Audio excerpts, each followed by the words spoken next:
Hey Tarnished, grab your blade, your courage, maybe even some runes of patience and a lantern. We're heading back into the shadows, where the stars scream, the gods have turned away, and forgotten forces demand your attention. If you thought Elden Ring was the final word in From Software's mastery of action RPGs, think again. The Nightreign cometh, and it's not just a continuation, it's a transformation.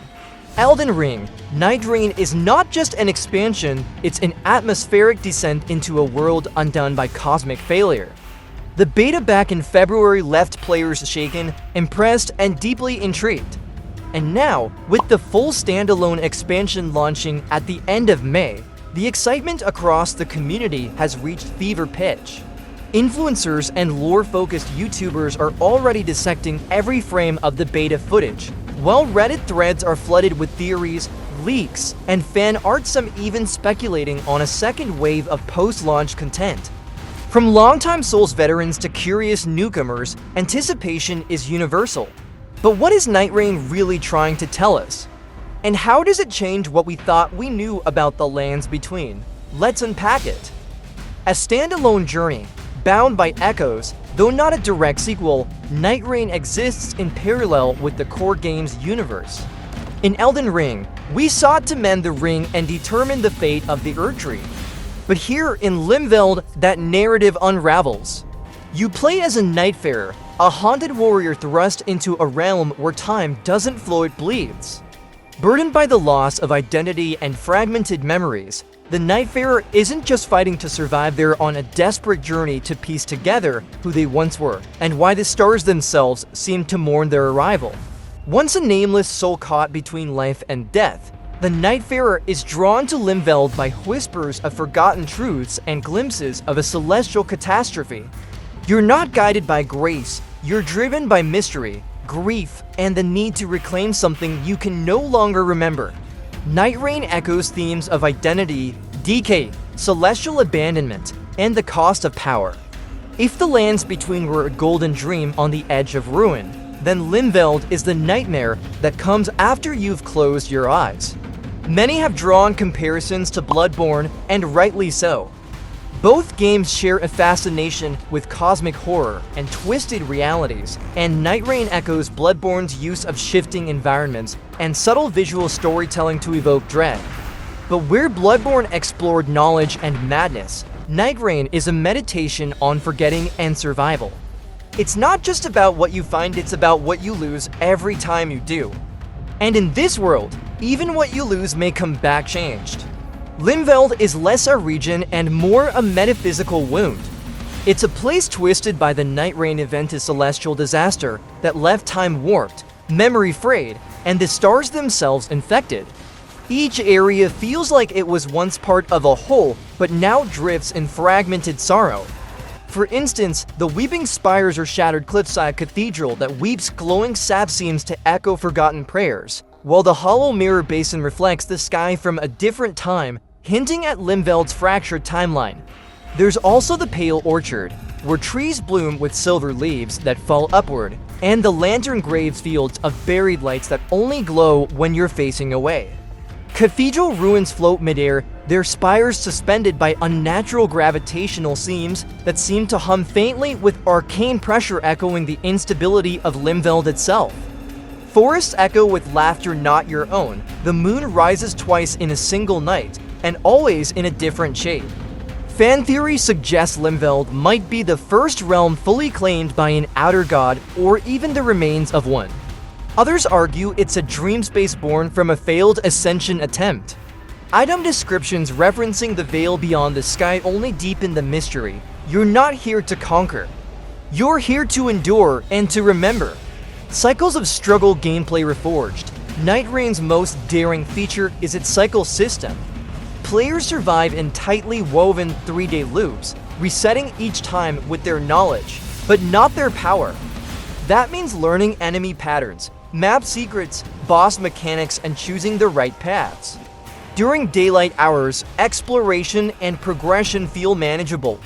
But when night falls, everything changes. Enemies evolve, the terrain may shift, and once safe paths become corridors of terror.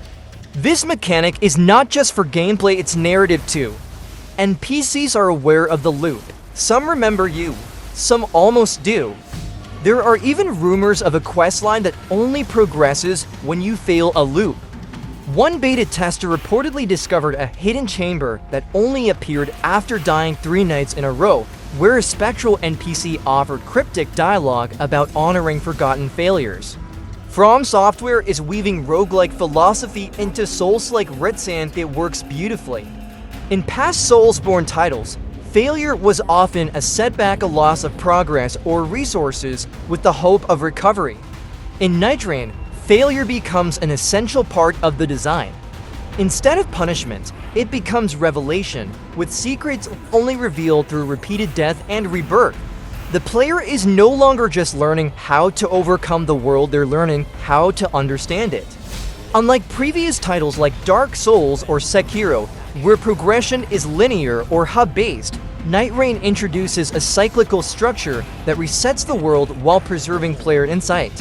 Each reset isn't just about retrying a level, it's about digging deeper into the story, where failure becomes revelation and experimentation becomes the key to mastery. For example, some players discovered a mysterious NPC named Alnira, who only appears after 3 consecutive failed loops and provides fragmented lines of dialogue that reference earlier cycles. These clues, when pieced together across resets, eventually unlock a hidden relic that cannot be obtained through a flawless run, emphasizing the idea that understanding often comes through failure, not perfection.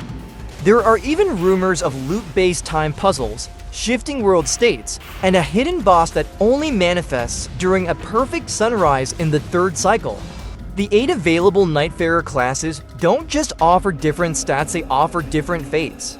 Each one begins with a unique burden or memory fragment that colors their arc, and these narratives dynamically influence the world around them. The Veilbound are knights who remember dying but not what they died for. As their story unfolds, they may trigger unique interactions with spectral warriors or unlock silent tombs filled with echoes of forgotten battles. The Wyrmcaller speaks to thunder, but their voice carries echoes of something ancient. Their choices can awaken dormant, weather anomalies or storms that reshape encounters. The Null can begin already half-corrupted, able to wield dark magic with terrifying efficiency. But their corruption opens and closes paths. Certain NPCs will only speak to them in hallucinations, while others may attack them on sight. Dark magic is unlike anything FromSoft has done. Not just a stat-based system, it's moral. Using it accelerates corruption, which causes visual, auditory, and gameplay changes. Your character may begin twitching, speaking in unknown tongues, or seeing alternate visions in key cutscenes. And the deeper you go, the more the world reacts. NPCs flee, merchants refuse you, bosses recognize you.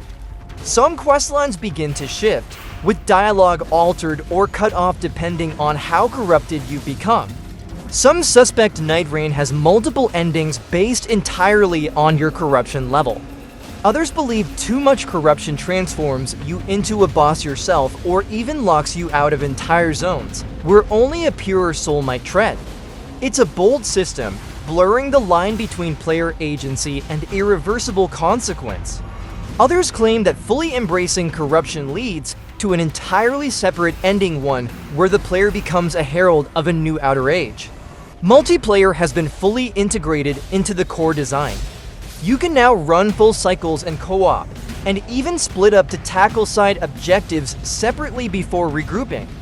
But the real showstoppers are void zones. These are dynamic invasion hotspots shifting in real time based on player deaths and corruption levels. If a region becomes too blood-soaked, it attracts something worse than invaders. You may face specters who adapt mid-fight, switching tactics based on your weapon type, spell usage, or even movement patterns. Some will bait parries, counter-dodge rolls, or change aggression depending on your health. Or entities so corrupted they drain your HUD entirely, forcing you to fight blind in shifting environments. Yes, that's a real mechanic. One tester described the moment their HUD vanished during a boss fight as utter panic, like stepping into a void with no map, no health bar, just the sound of your own breath and that thing hunting you. It's a chilling experience that forces players to trust their instincts and audio cues in ways From Software has never demanded before. And some of these invaders, they aren't real players. They're AI programmed to mimic them based on recent invasion data. This makes every encounter unpredictable, as you're never quite sure if you're up against a human mind or a digital ghost trained to outsmart you. It's brilliant, it's horrifying. These invasions are also tied to hidden achievements, where surviving 3 consecutive Spectre fights may unlock cosmetic ores or twisted versions of known armor sets. Visually, Nightreign pushes the engine beyond even what we saw in the Erdtree's golden glow. Weather events now alter enemy behavior, storms empower certain spells. Lunar eclipses summon secret mini-bosses. Lighting responds to your corruption-level torches burn lore, colors distort, and celestial alignments subtly twist. The soundtrack, a masterpiece. Dynamic layering means boss music shifts depending on how corrupted you are. The violin tracks alone have become a meme in the community, spiking whenever tragedy strikes. And yes, there's a new final area theme so haunting it reportedly caused players to pause their beta run. It's not just the music, it's the silence between notes, the way the breathing blends with wind and static, like the world itself is gasping. This moment echoes the psychological unease setup in the opening, where the stars scream and the gods have turned away. It's not just audio design, it's a slow unraveling of your mental footing as you step deeper into Limveld's abyss. One Reddit post even described the track as so unsettling. I took my headphones off just to catch my breath. It's a moment of silence, followed by distant breathing, and it left an eerie imprint on many who encountered it. Sound designers have hinted that certain audio motifs will change based on choices players make earlier in the game, creating a uniquely personal sonic experience. Beta feedback, what hit and what missed. The beta was mostly praised, but here are some of the standout notes. The corruption mechanic was called brilliantly terrifying. Boss animations felt smoother and more reactive. Lore delivery via non-linear memory fragments added depth. Enemy density in some biomes was too high, making certain routes feel grindy. Some players found the HUD removal mechanic disorienting, especially new fans. Limited tutorial content for complex systems like relic synthesis and fate crafting. From Software has promised numerous quality of life improvements in time for launch, including better onboarding tools, visual indicators for loop resets, and a remappable UI for colorblind accessibility. So much mystery, so many unanswered questions. Here's what fans are saying. Is the Nightreign a punishment or a test? One theory claims it was caused by someone attempting to replace the Greater Will. Who is the Unseen Queen?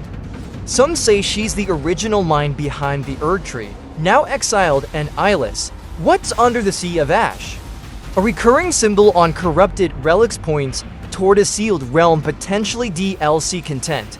And here's the big one. There's speculation that Nightreign's true final boss is not in the game yet, that a hidden ending may only be unlocked months after launch, tying into From Software's next project. This wouldn't be unprecedented. The Ring City DLC for Dark Souls 3 and late patch updates in Bloodborne subtly hinted at themes and characters that reappeared in future titles. If true, Nightreign could serve as both an epilogue and a prologue, closing a chapter while quietly opening another. Some even suggest Nightreign is the midpoint in a planned trilogy, where decisions made now will echo across games yet to come. Final thoughts: a new age dawns. Don't look too long at the stars. It's an experiment in storytelling, risk, and player trust. It's From Software daring us to let go of what we expect and step into something stranger. It is a dream decaying in slow motion, a riddle you're not meant to solve. A game where the most powerful choice may be the one you refuse to make. Elden Ring Nightreign launches May 30th, 2025. Prepare your builds. Gather your allies, and whatever you do, don't look too long at the stars. What are your theories? Will you chase the stars or defy them?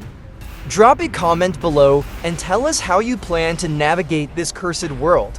And if you're into lore dives, design breakdowns, or uncovering secrets from Soft wants you to subscribe, like, and keep coming back. We're just getting started. Until then, stay tarnished and watch for what moves in the night sky.